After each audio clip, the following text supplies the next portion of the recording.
نحمده ونصلي على رسوله الكريم اما بعد اعوذ بالله من الشيطان الرجيم بسم الله الرحمن الرحيم يا ايها الناس ضرب مثل فاستمعوا له ان الذين تدعون من دون الله لن يخلقوا ذبابا ولو اجتمعوا له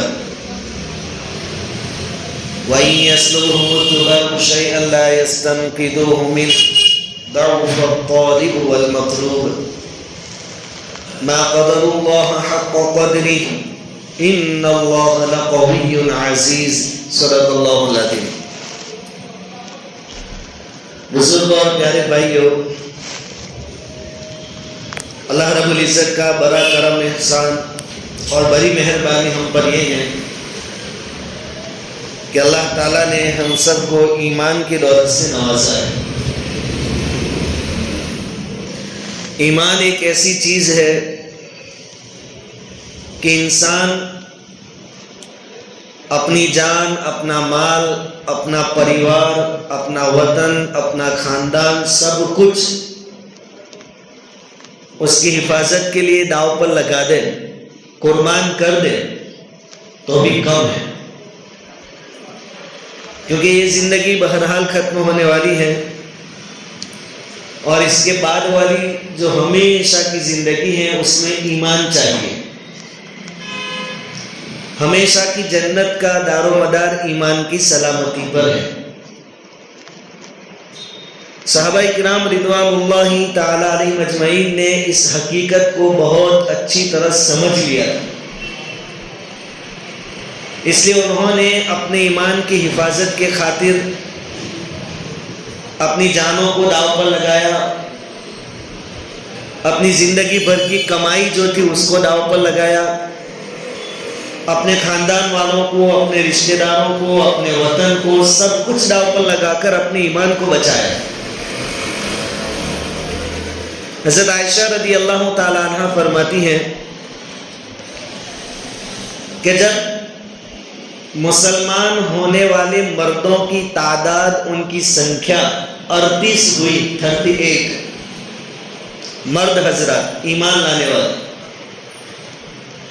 تو حضرت ابوبکر صدیق رضی اللہ تعالی عنہ نے نبی کریم صلی اللہ علیہ وسلم سے درخواست کی، ریکویسٹ کی کہ آپ ہمیں اجازت دیں، ہم علل اعلان کھلا لوگوں کو ایمان کی دعوت دیں۔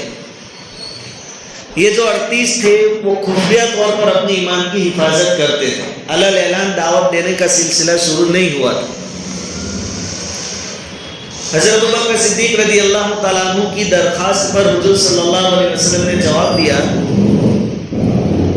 کہ فی الحال ہماری تعداد کم ہے، اس سے ابھی رک جاؤ۔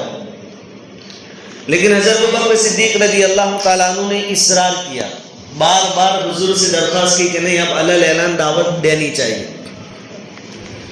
جب بہت اصرار کیا تو حضور صلی اللہ علیہ وسلم نے ان کو اجازت دے دی کہ جاؤ کھلا دین کی دعوت دو۔ اب یہ جو 38 مرد حضرات بیٹھے ہوئے تھے دار ارقم میں، حضور صلی اللہ علیہ وسلم کے پاس وہاں سے اٹھے اور حرم شریف کے الگ الگ کونوں میں پھیل گئے۔ ہر آدمی اپنے اپنے خاندان کے لوگوں کے پاس گیا، چونکہ ان لوگوں کی بیٹھک کعبہ کے آس پاس ہوتی تھی،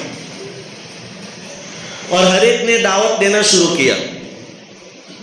سب سے پہلا بیان، سب سے پہلا خطاب حضور کے بعد لوگوں کے درمیان کسی نے کیا تو وہ حضرت ابوبکر صدیق رضی اللہ تعالیٰ عنہ نے کیا۔ یہ کھڑے ہوئے اور لوگوں کو کلمے کی دعوت دی۔ پھر پوچھنا ہی کیا تھا، ویسے بھی مشرکین پریشان تھے کیونکہ مسلمانوں کی تعداد دن بدن بڑھتی جا رہی تھی، وہ پریشان تھے۔ اب علل اعلان ہمت کر دی تو مشرکین بہت ناراض ہوئے اور سارے اکٹھے ہو کر حضرت ابوبکر صدیق رضی اللہ تعالیٰ عنہ پر جھپٹ پڑے اور صدیق اکبر رضی اللہ تعالیٰ عنہ کو بہت مارا۔ ان لوگوں میں مارنے والوں میں مشرکین مکہ میں عتبہ بن ربیعہ بھی تھا۔ عتبہ اس نے تو حضرت ابوبکر صدیق رضی اللہ تعالیٰ عنہ کے چہروں پر اپنے جوتے مارے اور صدیق اکبر رضی اللہ تعالیٰ عنہ کے پیٹ پر چڑھ کر کودنے لگا. اب بدلہ لینے کی بات تو بہت دور، اپنا بچاؤ کرنا، ڈیفینس کرنا بھی مکہ میں شروع کے دنوں میں مشکل تھا، سوائے صبر کے اور کوئی چارہ کار نہیں تھا. جب صدیق اکبر رضی اللہ تعالیٰ عنہ کے خاندان والوں کو پتا چلا کہ ہمارے خاندان کے ایک آدمی کو مارا جا رہا ہے تو بات پھیلی، تو لوگ دوڑتے ہوئے آئے اور حضرت ابوبکر صدیق رضی اللہ تعالیٰ عنہ کو بچایا، چھڑایا. لیکن آپ کو اتنا مارا گیا تھا کہ خاندان والوں کو یہ محسوس ہوا کہ اب یہ مر جائیں گے. ان کو ایک کپڑے میں لپیٹ کر، چادر وغیرہ میں لپیٹ کر گھر لے گئے اور دیکھا کہ ان کا زندہ رہنا ممکن نہیں. تو حضرت صدیق اکبر رضی اللہ تعالیٰ عنہ کے خاندان والے حرم میں واپس آئے اور اعلان کیا کہ اگر ابو بکر مر گیا تو ہم عتبہ بن ربیعہ کو مار دیں گے بدلے میں، کیونکہ اس نے سب سے زیادہ مارا تھا. ادھر صدیق اکبر رضی اللہ تعالیٰ عنہ بے ہوش ہیں، مار بہت شدید پڑی تھی. سارے خاندان والے آپ کے گھر میں جمع ہیں. آپ کے والد بھی ہیں ابو قحافہ، جو بہت بعد میں ایمان لائے فتح مکہ کے وقت. سب انتظار میں ہیں کہ صدیق اکبر ہوش میں آئے تو ہم پوچھیں کہ کیسے ہیں، کیا ہوا تھا. پورا دن گزر گیا، رات ہوئی، صدیق اکبر رضی اللہ تعالیٰ عنہ کو ہوش آیا. خاندان والوں نے ان سے حال پوچھا کہ آپ کیسے ہیں. تو سب سے پہلی بات ہوش میں آنے کے بعد صدیق اکبر رضی اللہ تعالیٰ عنہ کی زبان پر یہ تھی کہ میری فکر مت کرو، پہلے یہ بتاؤ کہ حضور کیسے ہیں صلی اللہ علیہ وسلم. اس لیے حضور کے بعد امت میں سب سے بڑا درجہ مرتبہ صدیق اکبر رضی اللہ تعالیٰ، ان کی قربانیاں بہت. پوچھ رہے کہ میری فکر مت کرو، حضور کیسے وہ بتاؤ.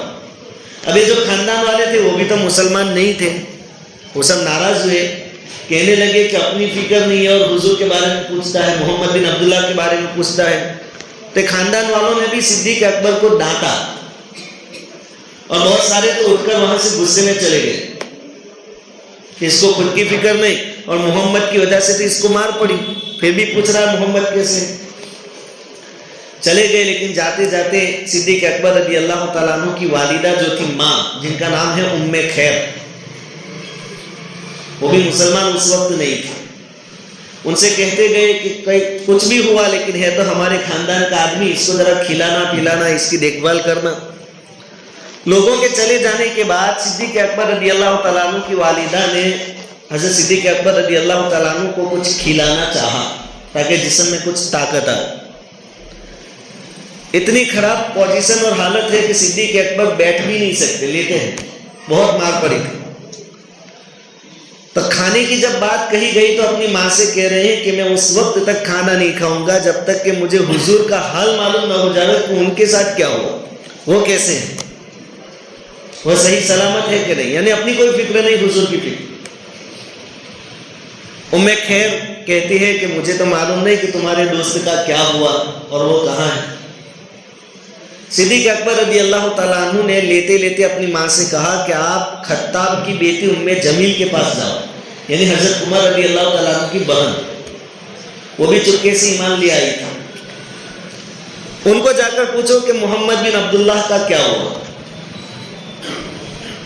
ان کی والدہ وہاں گئی. اب چونکہ تعداد کم تھی تو سب اپنا ایمان چھپاتے تھے، خفیہ طور پر سب کام چل رہا تھا، علل اعلان کام نہیں ہوتا. یہ دنیا دارو اسباب ہے، اسباب سے چلتی ہے. تعداد کم تھی تو خفیہ طور پر کام چل رہا تھا.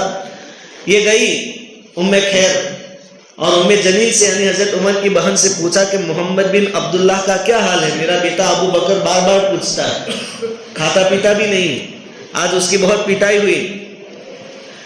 اب عمر فاروق کی بہن کو محسوس ہوا کہ یہ تو مسلمان نہیں ہے، میرا ایمان ان کے سامنے ظاہر کرنا مناسب نہیں ہے. تو انہوں نے کہا کہ میں تو نہ ابو بکر کو جانتی ہوں نہ محمد بن عبداللہ کو جانتی ہوں، چونکہ ایمان چھپانا تھا. لیکن ایک چیز ہے کہ اگر تم کہو تو میں آپ کے بیٹے کے پاس آ کر دیکھوں کہ ان کو کیا ہوا, کس نے ان کے ساتھ ایسا کیا. کہا ٹھیک ہے چلو. تو ام جمیل حضرت ابوبکر صدیق رضی اللہ تعالیٰ عنہ کی ماں کے ساتھ ان کے گھر آئی. جیسے ہی سامنے ہوئی, حضرت ابوبکر صدیق رضی اللہ تعالیٰ عنہ کا پہلا سوال ان سے یہی تھا کہ محمد کیسے ہیں صلی اللہ علیہ وسلم. انہوں نے اشارہ کیا ان کی ماں کی طرف کہ یہ مسلمان نہیں ہے اور میرا ایمان ظاہر ہو جائے گا. کہا کہ ان سے ڈرنے کی ضرورت نہیں ہے, بہت اچھی عورت ہے, میری ماں بہت اچھی ہے, وہ کسی کو بتائے گی نہیں. پھر بتایا ام جمیل نے, حضرت عمر رضی اللہ تعالیٰ عنہ کی بہن نے, کہ نبی کریم صلی اللہ علیہ وسلم صحیح سلامت ہیں, دار ارقم میں موجود ہیں. حضرت ارقم رضی اللہ تعالیٰ عنہ کا جو مکان تھا مکہ میں, وہاں مسلمان جمع ہوتے تھے چپکے سے. کہا کہ وہاں صحیح سلامت ہے. پھر انہوں نے بھی کہا کہ آپ کچھ کھا لیں, کچھ طاقت آپ کے اندر آ جائے. صدیق اکبر رضی اللہ تعالیٰ عنہ نے فرمایا کہ نہیں, جب تک میں حضور صلی اللہ علیہ وسلم کو اپنی آنکھوں سے نہیں دیکھ لوں گا وہاں تک ایک لقمہ بھی میں کھانے کا نہیں.